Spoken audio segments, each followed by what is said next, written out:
I'm not an advocate for having the government on my land. I don't want the government on my land. I don't want free handouts from the government. And this free is coming at a cost to the American taxpayer. So if a farm's got to be subsidized, in other words, if I've got to take $50,000 from the NRCS to build my water system, is that right for the taxpayer? I ain't afraid of work. I ain't afraid of play. I ain't afraid to get the job done and do it my own damn way. I ain't afraid of life. Times like this. If you mess with my freedom, I'll tell you just what you can kiss. That's right. Good morning, everybody. Welcome back to the Stoney Ridge Farm. Woo! It is bright. It is morning. All around us is a 150-acre first-generation farm project, and today we're going to talk to you guys a little bit about the water system on the farm and how I wasted nearly $50,000 on a watering system on the farm when I should have done something different. So today we're going to learn a little bit. We're going to show you all the wells on the farm. We're going to show you all the waterers on the farm, and we're going to show you what the cows are drinking out of right now, what I should have done in the first place. Come along, let's have some fun. Sometimes doing the right thing costs your butt, and it might not be the right thing for you. Good boy, you happy? You look so happy. Are you hungry? You want your breakfast? Yes, you want breakfast? Let's go eat breakfast. You got plenty of food? Eat your breakfast for me, okay? I know that's a little, got some crumbs in there. He left the crumbs, he didn't want to eat the crumbs. All right guys, welcome back to the Stoney Ridge Farm. This is your first time or your 50 millionth time. Please hit that like button, subscribe to the channel. I basically work off of an ATV or a UTV most of the time here on the Stoney Ridge Farm. A little bit of tractor maintenance needs to be done. There's lots of mowing and stuff. As you can see, some of our pastures are getting a little overgrown. That's a mobile chicken coop there. So much good content to learn from here on the Stoney Ridge. Where we're gonna go right now is up to our solar well system, and this is a Lawrence solar well system. That's a tobacco barn, by the way. We're in North Carolina tobacco country, and this was an old abandoned tobacco farm. So first things first, we're gonna visit our wells, then we're gonna talk to you about our different types of watering systems. This is one of our water tanks we're getting ready to drive by right now.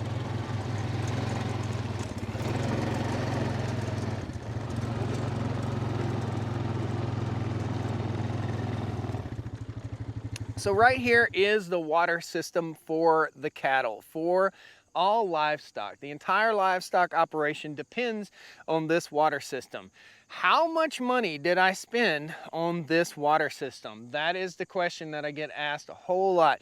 This is from Lawrence Solar. We've got 8 solar panels right here. We've got a DC well pump that's down in that well that's 460 feet deep. So the approximate cost of this entire system was, I think we're around $10,500. This is pre-COVID cost, $10,500 to drill the well and get all that set up with a pressure tank, and around 15 grand for the pump setup and all the solar panel setup.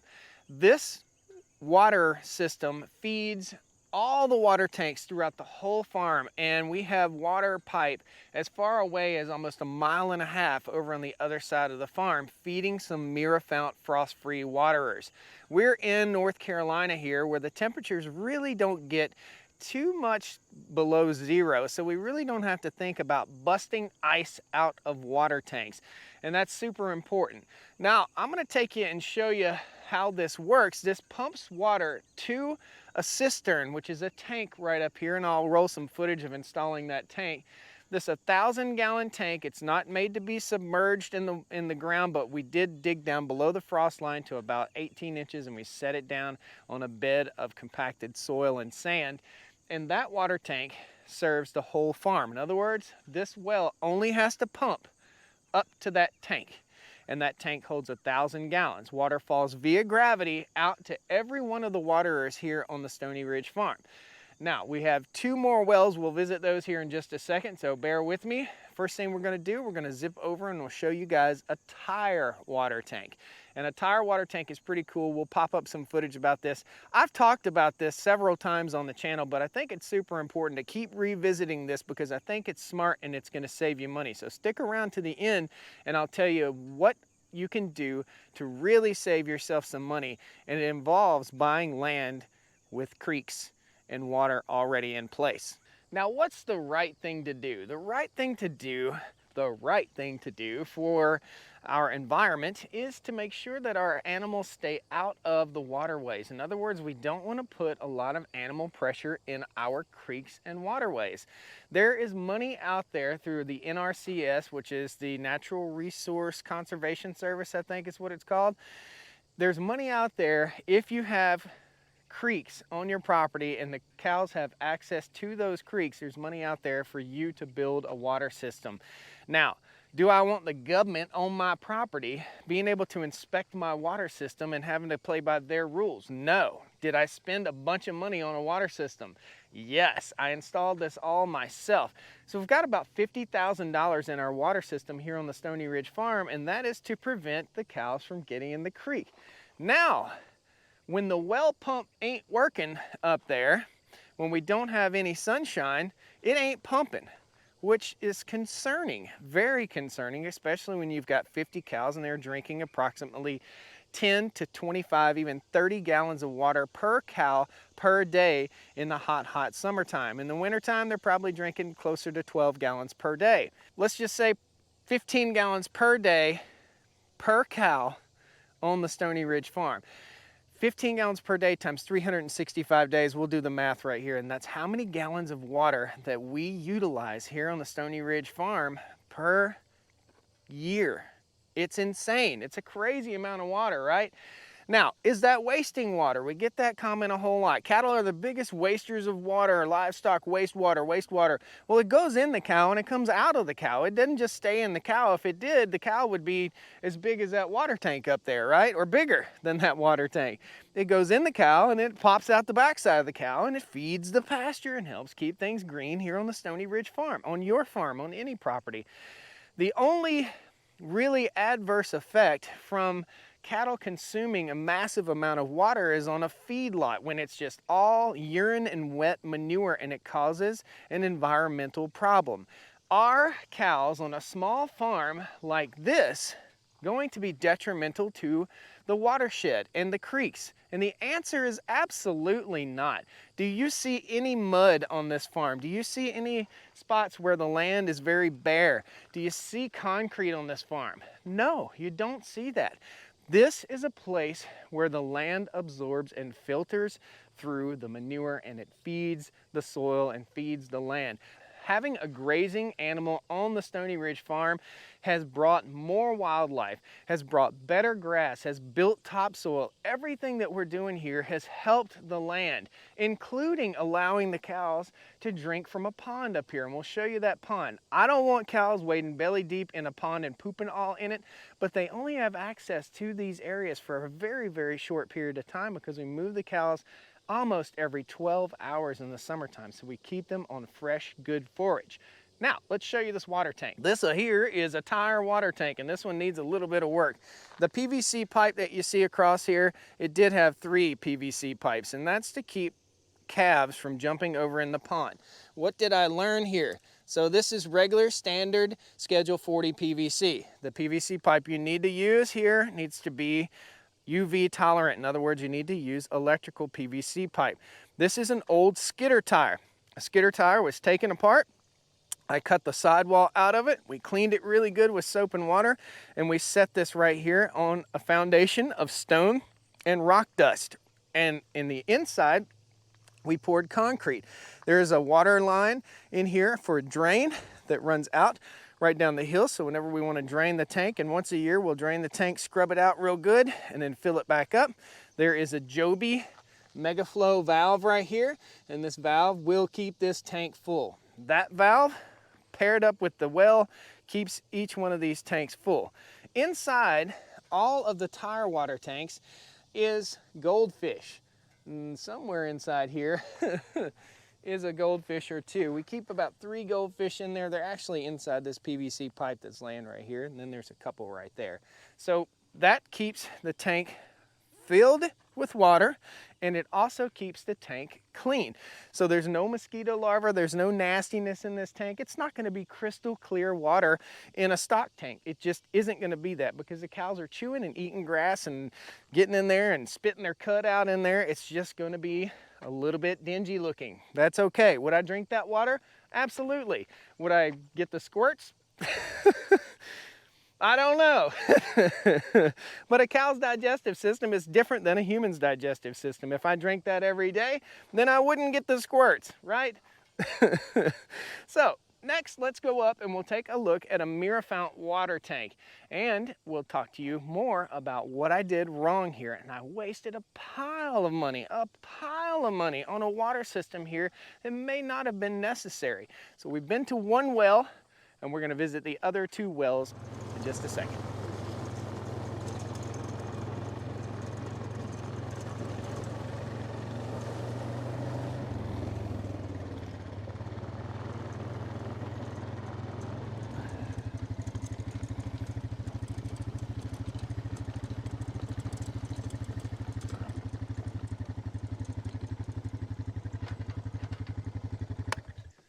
Got a mama and baby deer running through here.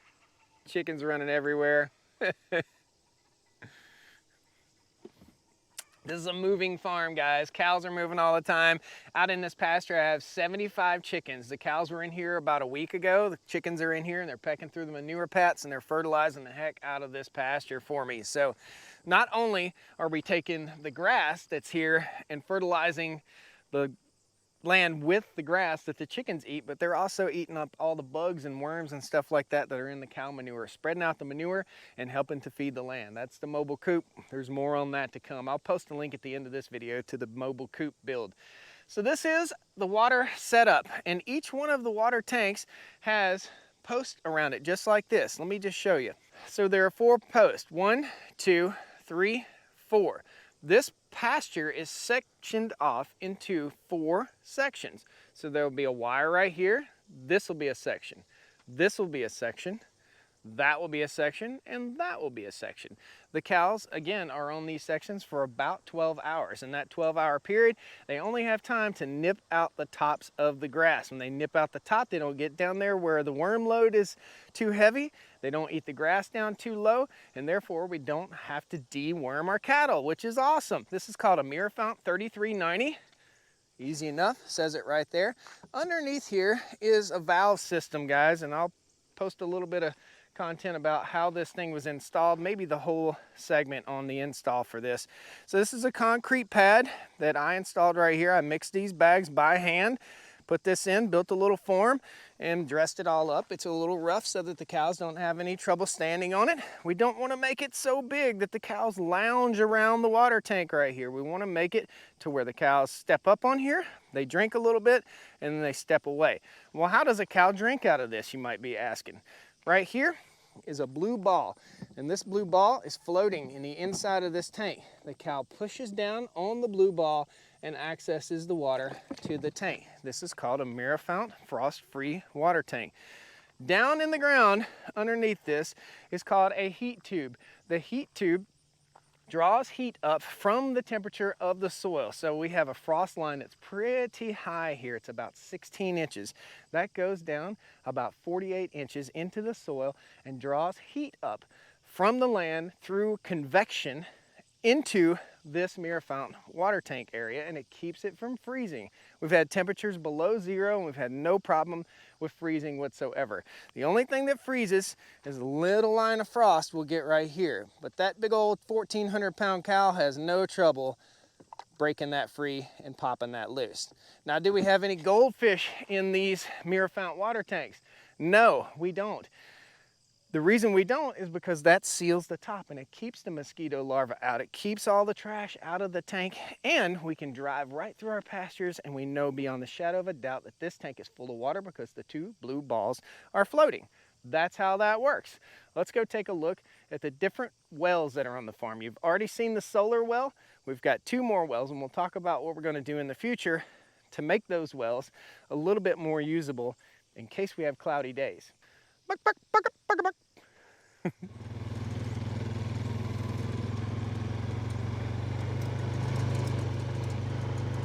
we're here right beside Buddy's doghouse, and this is the well system that feeds my home. So I am in a 14 by 80 mobile home here on a 150-acre first-generation farm.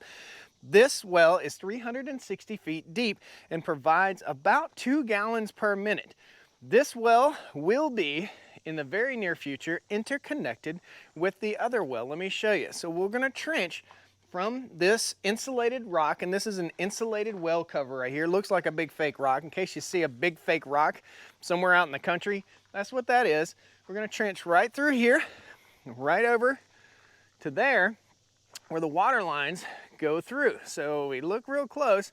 This has been in place for about 2 years now, but you can still see remnants of where the trench was dug right here. So right in here is where we'll connect this well to the current water system right here. There'll be a shutoff valve in the ground, so stay tuned for a future video there. We got to connect all these wells. So there are 3 wells on the farm. That's well number 2. It was the first well drilled here on the Stoney Ridge farm, and that supplies my home's water, my drinking water and everything. This is not groundwater. People are quite misinformed about well water versus groundwater. Well water is not groundwater. Well water is well below the surface. The water that we have coming out of that well right there and the other 2 wells, we never hit a vein of water. In other words, it's just seepage. We break through the hard pan right here.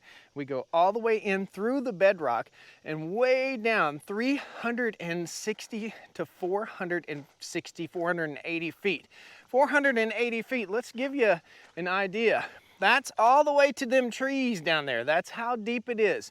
So we don't have groundwater, it's well water. It's groundwater if it's 40 feet deep and it's an old hand dug well. It's spring water if it's fed by spring. And we have multiple springs here on the Stoney Ridge farm, which brings me to the point.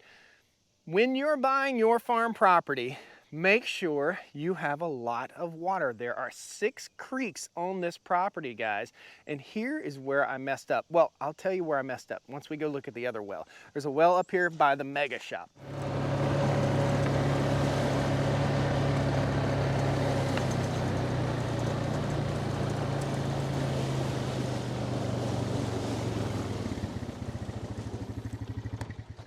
I hope you guys are getting what we're saying here. This is the outdoor kitchen. This is the mega shop. I call it the mega shop. We might take a peek in there real quick. Let's just take a peek, show you guys what we got going on.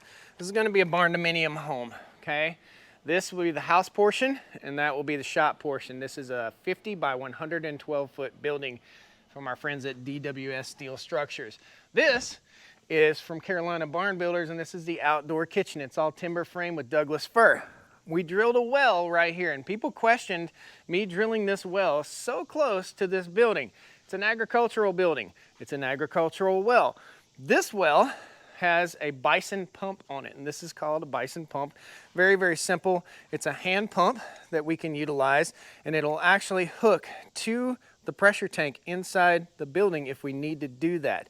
Okay, so this is the Bison pump. Down this well, this is 400 and something feet deep also, and we'll get you some footage. This did not look like this when we drilled the well. This is a big work in progress trying to get all this done, and we're gonna have a nice, beautiful rock surround around this well. So this is an 8-inch well casing. I do believe it's an 8-inch well casing.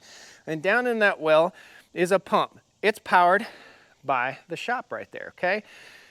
I ran water line all the way through underneath the concrete right here. I'll show you. All the way around, all the way to right over here. And actually, it's kind of buried. Let's see. There it is. This is a junction box. This is the same kind of box. See, it's green. It's the same kind of box that we're going to put down at the other well. I've got a trench from all the way over there where the solar well is, all the way to here, and then there's a valve right there. So if we get in a pinch and we need water, we've got 3 different sources. That's something that's super important. You need a backup for the backup. You need a backup tractor. You need a backup for your water system, because if that thing goes down, say we have a week of cloudy weather, it's not going to pump, okay? So it's super important if you're running a well system like this and you're running a solar well like that, to have a backup for your backup. Now, what did I do wrong?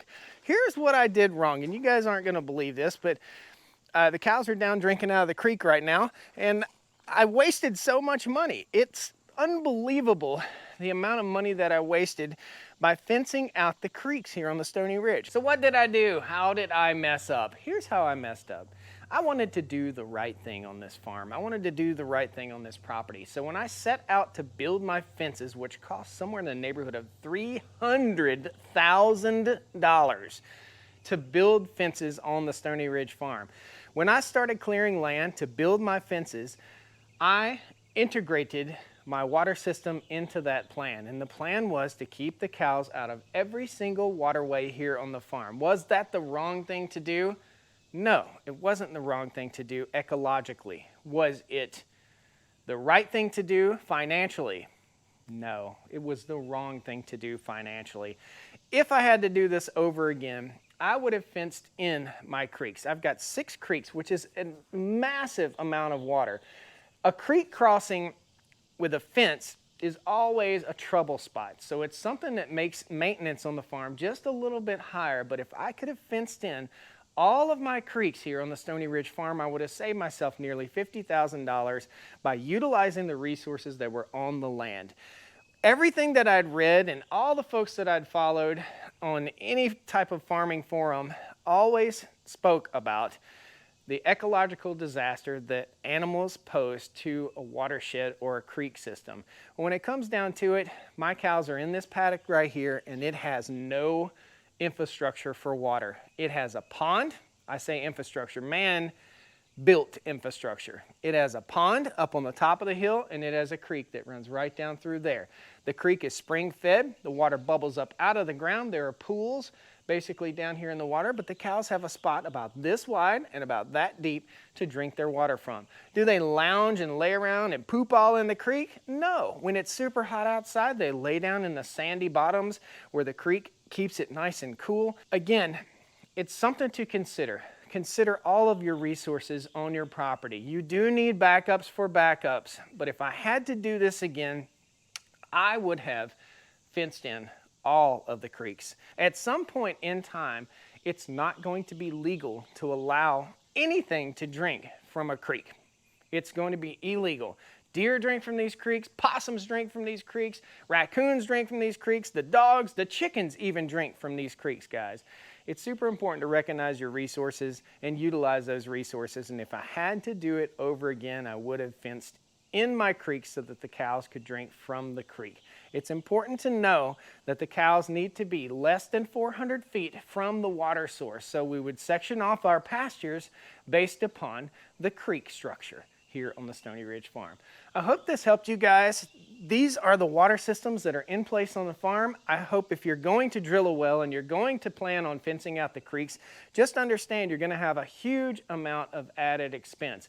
Utilize your resources. If you can build a pond and pump from that pond and your weather tolerates that, in other words, if your pond doesn't freeze over this thick every winter, use that pond. Pump water from the pond out to various water tanks.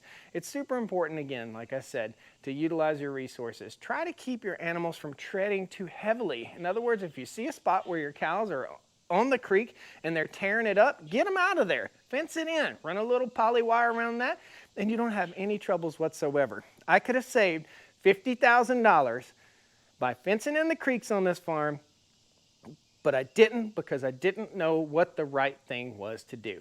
Is it right to keep animals out of the creek? Yes. Is it hurting the creek to have a few animals down there drinking out of it? Absolutely not. In fact, I've seen more wildlife since the cows have been here than there was prior to the cows being here on the farm. And the grass is going insane with growth. Thank you guys so much. Hit that like button on the way out the door. If you have any questions, please post them down there. Again, I'm not an advocate for having the government on my land. I don't want the government on my land. I don't want free handouts from the government. And this free is coming at a cost to the American taxpayer. So if a farm's got to be subsidized, in other words, if I've got to take $50,000 from the NRCS to build my water system, is that right for the taxpayer? Would I rather see that $50,000 be put to work on a farm like this that's building soil and helping sequester carbon and helping the environment? Sure, I'd rather see that than I would have it pay off some spoiled brat's college loan. Absolutely. However, Do you want the government to be able to come up on your property and inspect it at any time? If the NRCS pays you to fence out your creeks, they can come and inspect that at any time. They can come and they can count your cows. They can come and they can follow you and figure out everything that you're doing in your operation, and everything you're trying to do is probably illegal. It's in some way, or it will be illegal at some point. There's a book, I'll post a link to it down in the video descriptions, from my buddy Joel Salatin. It's called Everything I Want to Do is Illegal. Pretty cool stuff, guys. Thank you all so much. I hope you learned a little bit here on the Stoney Ridge Farm today. That's the water system. That's how all this is going to be interconnected, and that's how it all works. If I had to do it again, would I spend all this money? We're talking about this well right here, $20,000. The other well up there, an insane amount of money. The other well down here, $10,000. As prices increase, as this inflation that we're not having is increasing, everything is costing more and more and more.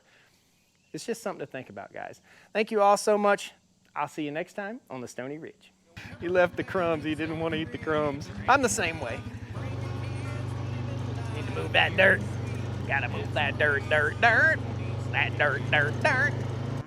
You might see these. Hey, little weed. Find a new home. Be free. Come on over, right over the farm. Let's fly 3 feet over the farm. Airplane. Looks like Mr. Churchill's got some planes flying over today.